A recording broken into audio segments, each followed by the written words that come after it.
Ilisan na namin si Jack. Bihis muna si Jack. Uy! Nag-burp! Ganito siya today. Kahapon. Ano to? Dalawa man to. Ganito at yung bigay ng aking auntie. Wa mo niilis ang bibe? Oo. Ngayon lang nagising. Muntik, malapit na mag 3 PM. Ay, mana sila gani kay sakay takar. Sakay takar. Sakay kakar? Ha? Sakay ka? Oh, chaman ka, sakay ka? Oh, ang hirap niya ng bihisan. Kaya makulit na. Nahuhulog na sa kama ba? Jack, no? Dali. Nasa imong kamot? Oo. Uy, alam niyo ba, nagbasa-basa ako sa comment section. Sobra ba? Yung iba, bitaw kay kahit mayroon na kaming madaming problema, grabe sila mang sabi-sabi ng kung ano-ano, no? Kung ano-ano na lang sinasabi ay na si Wayne daw, may ito ganyan daw, may kaya daw nagkasakit dahil daw sa kuan. Kanang, iwan ko, saan pa nila nakuha yung comment na about sa babae? Wala man kayo puso. Bakit man kayo magkukomment ng ganyan? Oy! Hindi man totoo, oy! Ina, wala man puso. Kaya daw nag-ihit ng dugo kay meron daw babae si Wayne kay naggamit daw ng ibang babae. Hindi man yan totoo. Igna Jack, nadili tinuod. UTI po, kidney stone. Grabe ba? Yung iba ba parang walang puso mag-comment, no? Tara na, kay malit na ako. So much for more, kay maghalo pa kami ni Jack. Ako mag-leggings pa. Wala na, late na kami nito. Pagkuha sa kanyang mga ate. Wala na yun, Jack. Busy kay siya, gilak-gilak. Sa... ko, late na ta, Jack. Uy, kanihayag ba? Kanang wala... Alam niyo na, walang malaking problema sa kanyang atay. Wala, uy, umuulan. Jack? What we do? Ugihan ka na mo vlog ang mama ni Jack. Kaya kahit nagkadipo-dipo na, halang ka magkaon pa rin tayong kamera. Nak na. Tugnaw ka lang. Laka, nag-ulan. Malate jud kami nito. Sa isip ko mag-aga-aga ako. Ang sa tagal kasi nagising ni Jack ba, maawa ako gisingin siya ng maaga kay yung paglaki niya ba. Yung paglaki niya, gusto ko kasi si Jack, matangkad siya na bata. Parang 6 foot. Yung papa ko, 5'11". Gusto ko matangkad siya, kaya pag natutulog siya, hindi ko talaga siya ginigising. Most of the time. Tara na.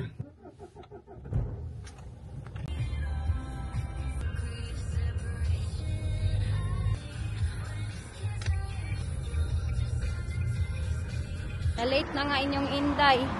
3:15 na po dito. Okay lang, oy. Kaya madami din namang parents na medyo matagal magkuha. Mamay! Mamay! Ay, tsaka! Ha? Ay, tsaka diya. Bata na yan, wala yung panty. Kaya nakaihi na naman. Sabi ko sa kanya, every time, before sila mag-uwi ng bahay, dapat mag-CR sila. I think takot sila sa kanilang guro.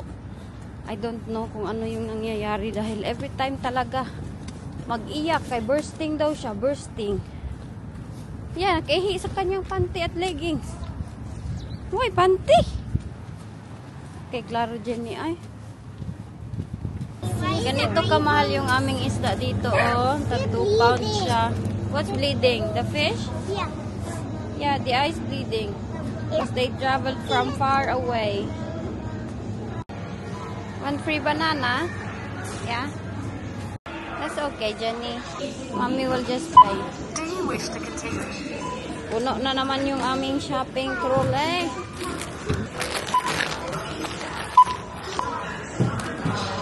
Replay. Shari says a melody. Do you like that song?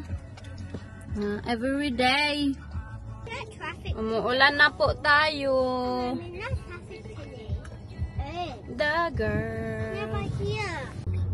Mama say it's alright.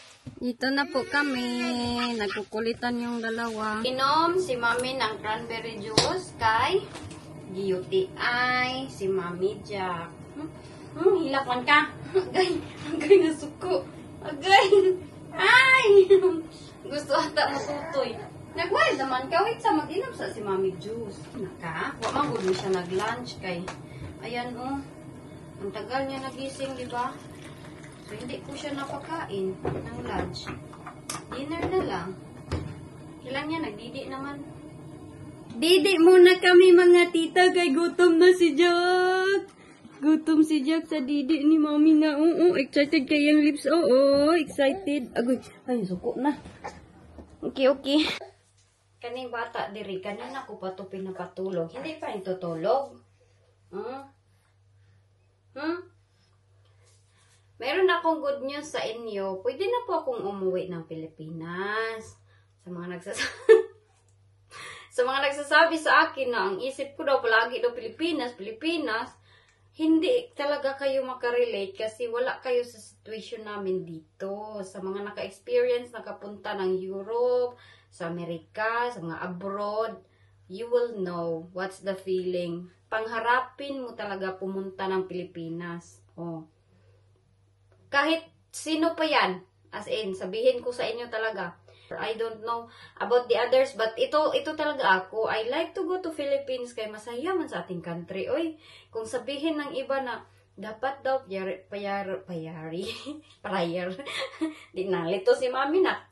Priority ko daw yung mga bata dito, ang asawa ko. Priority naman. Hindi ibig sabihin na uuwi ako ng Pilipinas, hindi sila priority. I need time to myself as well to be happy. Sabi ay tadire, no? Vacation lang man. At ang iba, I don't know bakit nila iniisip talaga na parang masama sa kanilang pandinig ba pag magsabi ito ako ng Pilipinas kay magalit ang mga keyboard warrior. Oh, Pilipinas yung iniisip nila. Bakit pala mag-anak mo sila? Hindi ko maintindihan. I have a good news to you. Nga? Pag mauwi sa LG ng Pilipinas, antayin nyo talaga, huh? Antayin nyo, kay meron na kaming bahay sa Pilipinas. Oh, that's the good news. Sa mga lahat ng nagsasabi sa akin na palagi daw akong nagsasabing Pilipinas, wala namang bahay, nakitira naman sa angkol, bakit man ba nire-problemahin yan? Oy, hindi man gani ako ng problema na wala kaming bahay. Ulit-ulit ko po itong sinasabi dahil marami talagang issue pag ganito, pag nagsabi ako ng Pilipinas, big deal. Wala namang bahay sa Pilipinas, wala namang maipagmalaki, wala namang ganito, ganyan, wala namang matirhan ng mabuti, nakikitaran lang naman, pero excited na excited umuwi ng Pilipinas. Hoy! Oy, never mind, walang bahay. Oh, never mind, walang bahay. We're excited kay, nandun ang aking family. I'm very excited to show you sa bahay na, palakpakan rin dahil dyan, may bahay na po sa Pilipinas. Hindi na kayo high blood sa akin, ha? Baka naman pag uwi ko sa akin Pilipinas, magsabi na naman na, oh, nanguwi na naman yan siya kay para lang maghinambog. Oh, anak, manggod ng iba, no? Bakit man ganyan yung mindset natin, no? We cannot never please everybody in the social media. You know? Kahit ano gagawin mo talaga, meron talaga mga comment, hindi mo maintindihan. Kaya mag-comment na, kahit ano, hindi mo makuan. Pero I was happy when I went to Philippines, kay madami pong magko-comment na, buti pa si Inday Elgin, kahit yung mga neighbor namin doon sa Pilipinas, na-appreciate nila na, buti pa si ER kasi yung tawag nila sa akin, hindi daw ako nagbago. Ito ay sinabi lang din ng aking my F. Shout out sa aking my F dyan sa Thailand. Na, ang mama niya daw nagsabi na, hindi daw ako nagbago. Parang ako lang din. Ako lang yung nakilala nila dati. Ako lang talaga. So, yung nakita ninyo sa vlog, it was me. It was my reality. Yan po yung totoo at natural na ako. I will never change. Uy, bahala, parang na akong mamasurahay pag uwi ang Pilipinas. Wala akong pakialam ang sabi ng mga tao.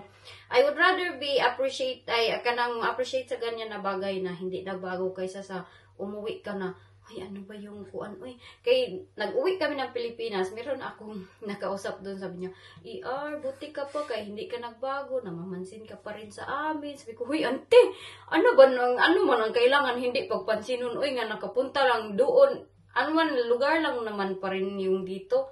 Para sa akin, nandito lang ako nakatira. Meron daw kasing iba na pag-uwi nakadamit, hindi namamansin, napapayong-payong daw. So, that was, iba din naman ako. And I'm happy na umuwi ako sa Pilipinas kahit wala kaming bahay. Abangan niyo po yung aming pag-uwi. Oops, sorry, nasplok. Abangan niyo po yung mga, hindi ko na sasabihin sa inyo, basta. I'm happy to say na pag-uwi ko soon, soon and very soon, only me knew kung kailan, is a big secret. Meron na ang bahay. May bahay naman talaga kami. Pero pinarentahan nga. Sige, matag-explain na niya. Di naman na itong explanation, Jack, no? So, it's a good news. May bahay na po si Inday sa Pilipinas. So, dako, atong dream house dito, oy. Nak, no? Bantay, bitaw. Bantay lang yan. Bantay lang yung sabi-sabi sa akin, ha? Na gusto ko umuwi Pilipinas, wala namang bahay, ha? Baka sabihin na naman, umuwi naman ito kay maghinambog man pala. Sige gyud. Wala tayong papupuntahan dyan. Basta, as long as we enjoy our life and we mind our life, yun lang po yung very important. Hingal na ko. Jack say, I love you mga tita. I'm very dirty today. I eat banana.